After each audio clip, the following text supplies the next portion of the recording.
Good morning students.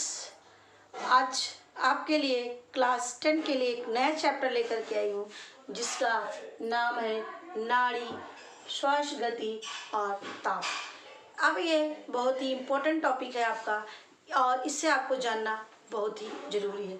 तो आइए जानते हैं नाड़ी। नाड़ी को हम पल्स कहते हैं और ये जो नाड़ी की गति और हृदय की गति से संबंध लगभग एक होता है, क्योंकि जो हृदय के टेम्परेचर होता है, जो हृदय की गति होती है वही हमारे नाड़ी की भी गति होती है।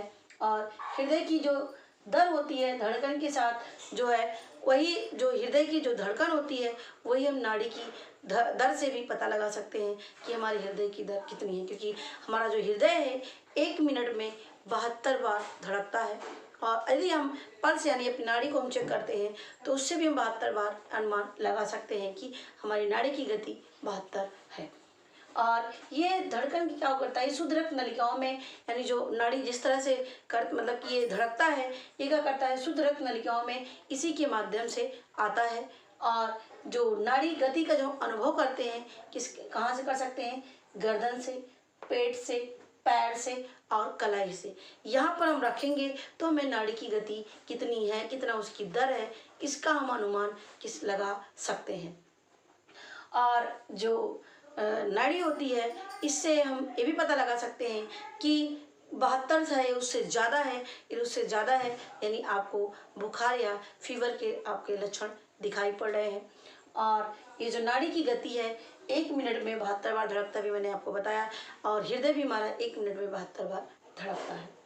और देखिए चीज़ और इसमें कि यदि 1 डिग्री से हमारे शरीर का टेम्परेचर कितना होता है, 98.4 डिग्री फ़ारेनहाइट। कितना होता है, 98.4 डिग्री फ़ारेनहाइट।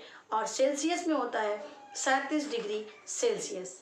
कितना होता है, 37 डिग्री सेल्सियस। और टेम्परेचर फ़ारेनहाइट में होता है 98.4 डिग्री फ़ारेनहाइट। देखिए जो फ़ारेनहाइट और सेल्सियस लिखा गया है, ये दोनों साइंटिस्ट हैं जिनके नाम पर जो है ये जो थर्मामीटर है इसका नाम पड़ा है, 98.4 डिग्री फ़ारेनहाइट और 37 डिग्री सेल्सियस। तो दोनों का जो है कि ये फ़ारेनहाइट में उसका मान अलग होता है और सेल्सियस में उसका मान अलग होता है। अब देखिए यहाँ पर मैं लिखा है 1 डिग्री ताप बढ़ने पर, यानी यदि हमारे शरीर का टेम्परेचर 98 से 99 पहुँच गया तो हमारी जो नाड़ी की गति होगी वो कितना हो जाएगी, 72 में 10 और जोड़ दिए यानी 72 10 82, यानी 10 बार नाड़ी की गति क्या होती है, बढ़ जाती है। तो ये जान लीजिएगा यदि 1 डिग्री जो है ना उसकी ताप बढ़ने पर हमारे शरीर का यानी 98 से 99 हो जाएगा तो नाड़ी की जो गति होती है वो भी क्या हो जाएगी, 10 बार और एक्स्ट्रा हो जाएगी यानी 82 बार हो जाएगी। तो इससे आप पता लगा सकते हैं आपके अंदर फीवर है। और आई के अनुसार नाड़ी की गति यहाँ पर हमने कुछ लिखा है जो आपके एग्जाम में भी पूछे जाते हैं कि एक नवजात शिशु, नवजात का मतलब जो बच्चा पैदा हुआ है, तो एक नवजात शिशु की जो दर है वो 120 से 140 प्रति मिनट, यानी 1 मिनट में उसकी जो नाड़ी की गति होती है कितनी होती है, 120 से 140 प्रति मिनट होती है। और 1 वर्ष में 110 से 120 प्रति मिनट, सॉरी 1 वर्ष का जो बच्चा होता है उसकी जो नाड़ी दर होती है यानी जो धड़कते हैं उसके हृदय कितनी बार है, 110 से 120 होता है। तो लेकिन जो नवजात शिशु की गति मतलब कि नाड़ी की गति क्यों ज़्यादा है, नवजात शिशु की नाड़ी की गति क्यों ज़्यादा है, क्यों, क्योंकि ये जो नाड़ी की गति क्या करता है कि हमारे उसकी हृदय बहुत तेज धड़कता है, जिससे वो बॉडी मतलब उसकी जो ग्रोथ होती है बहुत ही ज़्यादा, सबसे ज़्यादा ग्रोथ जो है शैशवावस्था में होता है। इसी वजह से उसकी जो नाड़ी की गति होती है और हृदय की गति थी इस वजह से होती है, जिससे पूरी बॉडी में जल्दी जल्दी जो है ब्लड पहुँचता रहे और बॉडी का ग्रोथ होता रहे। इस वजह से जो है नवजात शिशु की जो है नाड़ी की गति 120 से 140 होती है। अब देखिए एक साधारण स्त्री नॉर्मल हम लोग जो है 77 से 85 बार नाड़ी की गति होती है, जबकि पुरुषों में 72 से 80 के बीच में पाया जाता है नाड़ी की गति। तो याद रखना, नवजात शिशु का 120 से 140 प्रति मिनट, 1 वर्ष का 110 से 120, साधारण स्त्री का 77 से 85 प्रति मिनट और एक पुरुष का 72 से 80 बार। ये भी याद रखना कि जैसे जैसे हमारे शरीर का टेम्परेचर बढ़ता है और नाड़ी का भी टेम्परेचर बढ़ता है, यानी हमारी बॉडी का टेम्परेचर बढ़ेगा तो हमारी नाड़ी की गति भी बढ़ेगी। ये बात याद रखना आप। अब आते हैं श्वास की गति, यानी जो हम सांस लेते हैं। अब देखिए सांस की गति को ध्यान रखने योग्य बातें, यानी जब हम सांस लेते हैं तो उसके लिए हमें किन किन बातों का ध्यान रखना चाहिए, यानी हमारी सांस सही चल रही है कि नहीं, कोई रुकावट है, कोई श्वास संबंधी समस्या तो नहीं है। इसके लिए आप पहचान कर सकते हैं कैसे, हमारी जो सांस है गहरी हो, हल्का जो है सांस, यानी बहुत गहरे से तो नहीं ले रहे हैं, बहुत हल्का मतलब कि सांस नहीं ले रहे हैं, सांस लेने में आवाज़ आ रही हो, यानी बहुत गहरा नहीं ले रहे हैं सांस, बहुत हल्की हल्की ले रहे हैं, तो ये लक्षण होते हैं कुछ हमारे श्वास संबंधी समस्या का। और सांस लेने में आवाज़ आ रही हो तो भी हमारी क्या है, श्वास संबंधी समस्या है। और श्वास लेने में कष्ट हो रहा हो, क्या है, यदि श्वास लेने में कष्ट हो रहा हो तो भी क्या है, ये जो है लक्षण है श्वास के। और उसके बाद है श्वास कभी गहरा हो रहा हो और कभी हल्का हो रहा हो, श्वास कभी गहरा हो रहा हो या कभी हल्का हो रहा हो तो ये भी जो है श्वास की से संबंधित समस्या की पहचान है। नहीं तो बहुत गहरा हो, ना तो बहुत हल्का हो, यानी एक नॉर्मल वे में होना चाहिए, उसमें आवाज़ नहीं आना चाहिए और सांस लेने में कष्ट नहीं हो, ये जो है अच्छे स्वास्थ्य के लक्षण हैं। अब देखते हैं एक स्वस्थ मनुष्य, जो एक स्वस्थ मनुष्य होता है उसकी सांस 1 मिनट में जो है 16 से 20, कहीं 16 से 18 बार जो है सांस लेता है। नहीं, सांस लेता है कितनी बार, 16 से 18 या कहीं कहीं 20 भी लिखा रहता है, तो 16 से 18 बार जो है नॉर्मल जो है 1 मिनट में कोई व्यक्ति जो एक वयस्क व्यक्ति सांस लेता है।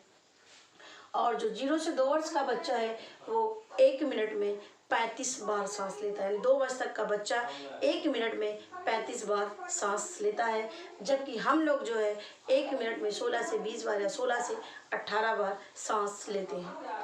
अब देखिए ये हमारे बॉडी का, हमने यहाँ पे ताप लिखा है, अपने बॉडी का टेम्परेचर नापने के लिए, अपने बॉडी के ताप को नापने के लिए, हमारी बॉडी का टेम्परेचर कितना है इसकी जगह के लिए थर्मामीटर का प्रयोग किया जाता है।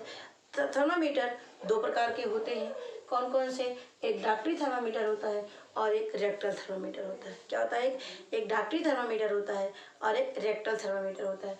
डॉक्टरी थर्मामीटर क्या होता है, इसमें डॉक्टर जो है इसका यूज करते हैं, एक चेक करने वाला होता है थर्मामीटर जिसमें पारा भरा होता है और उसमें जो है 0 से 98.4 डिग्री फ़ारेनहाइट उसमें लिखा रहता है। और इसको चेक करने के लिए क्या होते हैं, पारे को क्या करते हैं, नीचे कर देते हैं। यहाँ पर मैंने लिखा है कि जो पारा है कितने तक ले जाना चाहिए, पारे के 98 डिग्री तक उतार देना चाहिए पारे में यदि हम ताप लेने जा रहे हों। और मुंह में पारे वाला हिस्सा रख कर मुँह बंद करवा देना चाहिए। और बच्चों में वो जो थर्मामीटर होता है नहीं लगाना चाहिए, क्योंकि बच्चे कभी कभी दांत से दबा देते हैं तो फूंक भी सकता है। इसीलिए बच्चे को चेक करने के लिए जो है अंडर आर्म्स में जो है इसका रखना चाहिए या एनस में रखना चाहिए, यानी मुंह में पारे वाला हिस्सा रखकर मुंह बंद करवा देना चाहिए यदि वयस्क का ले रहे हैं। और यदि बच्चों को या मूर्छित व्यक्ति को ले रहे हैं तो रेक्टल थर्मामीटर का प्रयोग करते हैं। रेक्टल थर्मामीटर क्या होता है, ये रेक्टल थर्मामीटर होता है अभी ब्लड को चेक करने के लिए, सॉरी इसमें लाइट चली गई थी और अब थोड़ा सा इसमें बचा है आपका थर्मामीटर, जिसमें हम आपको बता रहे थे रेक्टल थर्मामीटर। तो रेक्टल थर्मामीटर क्या होता है, ये बच्चों को या मूर्छित व्यक्ति का के लिए जो इसका उपयोग किया जाता है रेक्टल थर्मामीटर का। और रेक्टल थर्मामीटर क्या है, मुख्य रूप से बच्चों के गुदा या एनस में लगा करके जो है बुखार या टेम्परेचर को नापते हैं। और इससे जो है जो एनस होता है वहाँ पर 1 डिग्री टेम्परेचर ज़्यादा होता है। कितना होता है, 1 डिग्री टेम्परेचर वहाँ पर ज़्यादा होता है एनस में। और इसको जो है चेक करते समय ये बातें ध्यान में रखना चाहिए। तो ये टॉपिक मेरा यहाँ पर ख़त्म हुआ, जिसमें मैंने आपको बताया कि नाड़ी की गति, हृदय की गति जो है इन दोनों में संबंध होता है।